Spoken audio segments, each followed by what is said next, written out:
Well, as you sort of hinted at, so most builders don't do fencing as part of the quote and the inclusion level. However, there are some companies that offer, which we've mentioned before, full turnkey inclusions. So in our case, we'll just use our example. So Metricon generally don't offer fencing, whereas the company I work for, and that's very common, I would just say display home builders for the most part don't offer fencing, clothesline, letterbox, those turnkey items to finish things off. Or landscaping in a lot of ways, but there are some of us out there that do offer those things, and we, I guess, do that because it makes life a bit easier for investor clients, for first home buyers who just want it all said and done. Now, one of those things as part of turnkey inclusions is fencing, and essentially we're talking about when you're building next to a neighbour.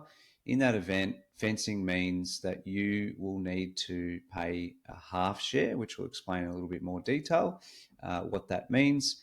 And guess what we need to help you understand in this episode is really the process that you go through. And like you said, Darren, yes, I've moved into a new home recently, still getting things set up, like trying to understand.